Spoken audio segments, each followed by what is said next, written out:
Penguin Audio presents A Bad Day on the Romney Campaign, an Insider's Account, by Gabriel Schoenfeld, read by Don Hagen.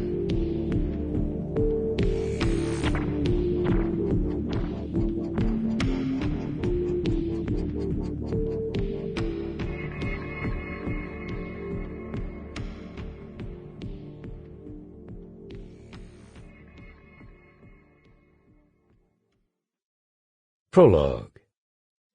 No single mistake cost Mitt Romney the presidency. Failing campaigns are something like aircraft disasters. Multiple systems have to give way, typically in a cascade, to bring a modern jet aircraft down. Working as a speechwriter for Governor Romney for nearly 2 years, I had an intimate view of the cockpit for much of the flight, and an equally intimate view of the systems that failed. Why did Mitt Romney, a man in possession of a formidable intelligence, sterling character, a long record of accomplishments in both business and politics, and Hollywood good looks, fail to unseat a highly vulnerable president? A code of silence has prevailed in the Romney camp about the shortcomings of the campaign, and it continues to prevail to this day. It exists for reasons of self-protection. It exists to evade responsibility for an outcome that was by no means preordained. So that we can learn vital lessons for the future, I am intent on breaking it. In the immediate aftermath of defeat, Mitt Romney suggested that President Obama bought the election by means of strategic gift-giving. The Obama campaign, he told a group of his funders during a widely publicized post-election conference call, was following the old playbook of giving a lot of stuff to groups that they hoped they could get to vote for them and be motivated to go out to the polls.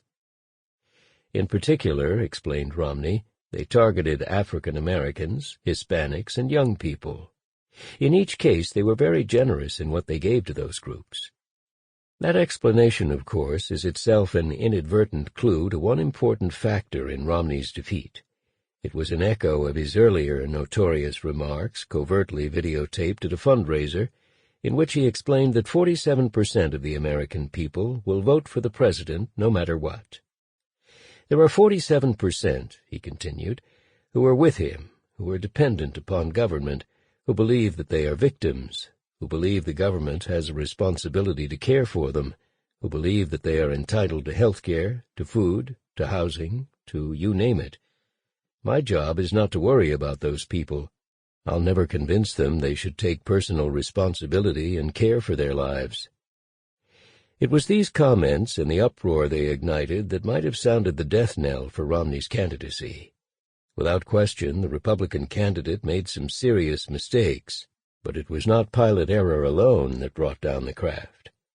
Republican operatives in and around the Romney campaign have pointed to a variety of other explanations for their candidate's defeat, ranging from the Obama campaign's unanticipated success in mobilizing minority voters to the sheer bad luck of 2 hurricanes, the first knocking Romney off stride at a crucial moment, the Republican convention, and the second casting a favorable spotlight on Barack Obama at an even more crucial moment, the final week of the campaign. Those were certainly contributing factors, as was the financial and political damage done to the Romney campaign from the protracted Republican primary contest with its parade of debates. Yet, like Mitt Romney's flaws, they are far from the whole story. Every presidential candidate in our history has been flawed, each in his own way. A well-functioning campaign finds ways to overcome those flaws and to protect the candidate from himself. But a curious aspect of the story here is that a man celebrated for his management prowess delegated an immense amount of decision-making power to individuals who failed to carry out successfully that and other basic functions.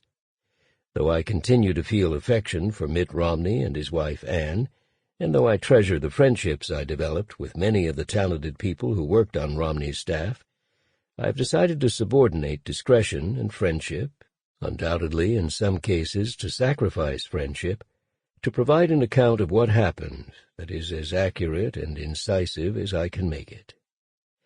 The stakes for gaining a full understanding. Sample complete. Ready to continue?